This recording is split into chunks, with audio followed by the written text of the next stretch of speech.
Ya, Assalamualaikum warahmatullahi wabarakatuh. Salam sejahtera, Om Swastiastu, Namo Buddhaya.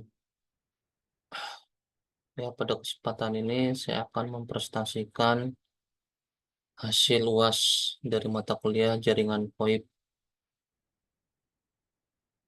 dan tidak lupa saya menyapa dengan mata kuliah ini, yaitu dosen ini Bapak Ambros Magnus Rudolf Mekeng STMT, beserta rekan-rekan mahasiswa dan mahasiswi sekalian yang saya banggakan.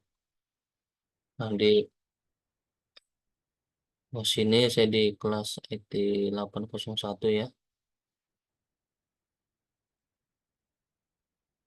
Nah, ini soalnya, dari soalnya ini pertama jelaskan secara rinci dengan kata-kata sendiri, kemudian monitoring QoS berikut ya.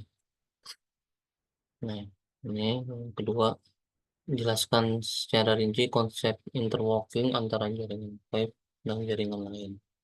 Tiga, jelaskan mekanisme incoming dan outgoing call antara sistem VoIP dan PSTN pada gambar berikut. Yang keempat, mempresentasikan dari hasil nomor 1 sampai 3 ini.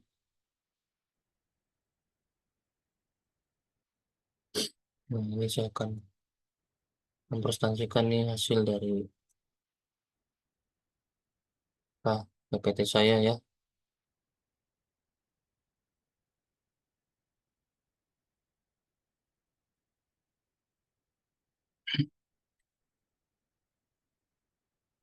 Baik, saya akan mempresentasikan. Perkenalkan, nama saya Feby Hidayatullah dengan nomor induk mahasiswa 21040107039. Oke, next. Nah, monitoring QoS yang nomor 1 ya.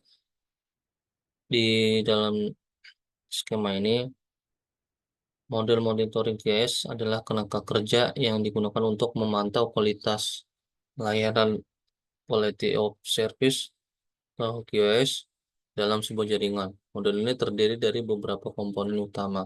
Next. Komponen utama. Pertama, monitoring application. Nah, ini ada turunannya. Monitoring application itu antarmuka atau aplikasi yang digunakan oleh administrator jaringan untuk mengakses dan menganalisis data monitoring QoS. Kedua, aplikasi ini biasanya menyediakan tampilan grafis, laporan, dan alat-alat untuk mengidentifikasi masalah dan melakukan tindakan perbaikan. Dan berikutnya QoS monitoring.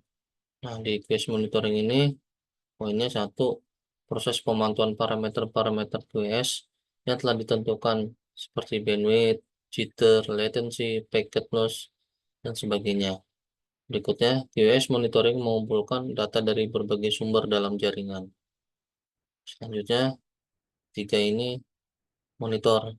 Nah, poinnya monitor satu, perangkat atau perangkat lunak yang bertanggung jawab mengumpulkan data lalu lintas jaringan. Kedua, monitor dapat berupa perangkat hardware seperti probe jaringan atau perangkat lunak yang berjalan pada router atau switch. Yang keempat, monitor objects. Nah, poinnya objek-objek dalam jaringan yang menjadi target pemantauan seperti aliran traffic tertentu, perangkat jaringan atau aplikasi. Oke, next. Untuk cara kerjanya, yang pertama, monitor mengumpulkan data lalu lintas jaringan dan mengirimkan data tersebut ke QoS monitor. Selanjutnya kedua, QoS monitoring kemudian menganalisis data dan menghasilkan informasi yang berguna bagi administrator jaringan. Selanjutnya yang ketiga, informasi ini kemudian disajikan melalui monitoring application. Next.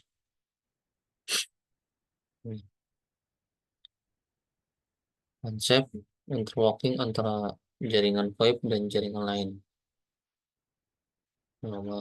Soal nomor 2 tadi ya. Nah, ini konsep interworkingnya. Ini penjelasannya. Interworking adalah proses menghubungkan dua atau lebih jaringan yang berbeda teknologi atau protokol. Dalam konteks VoIP, Interlocking memungkinkan komunikasi suara melalui jaringan IP terhubung dengan jaringan telepon konvensional atau PSTN. Next, komponen utama interlocking antar jaringan PIP, VoIP, dan jaringan lain. Tuh, ya. Sama gateway.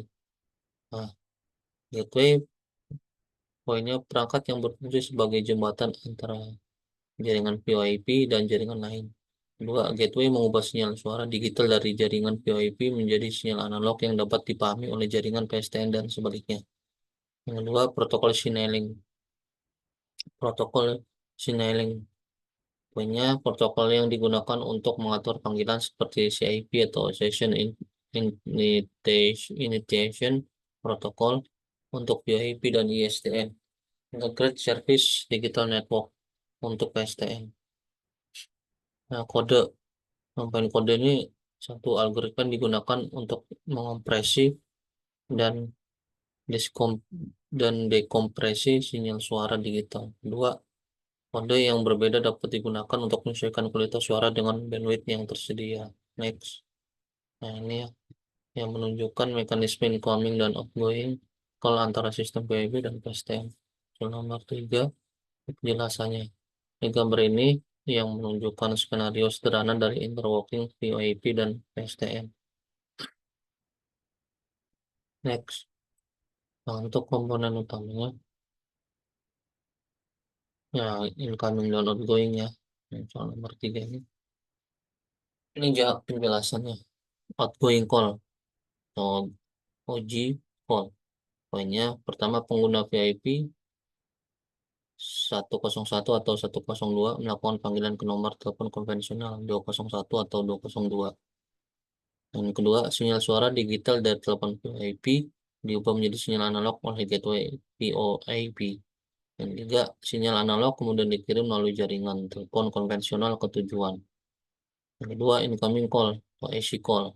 Yang pertama, panggilan masuk dari jaringan telepon konvensional ke pengguna VoIP. Kedua, sinyal analog dari jaringan telepon konvensional diterima oleh gateway VoIP.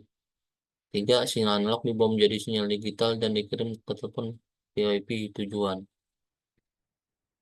Komponen utama yang dalam gambarnya sudah gambarnya.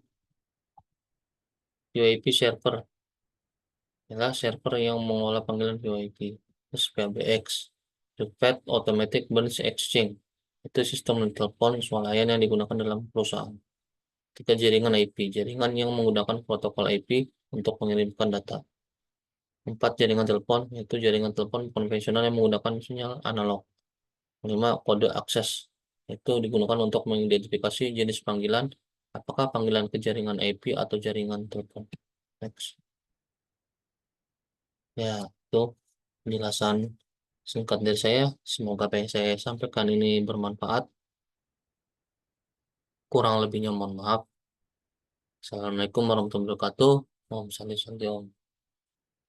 Moto saya tetap semangat.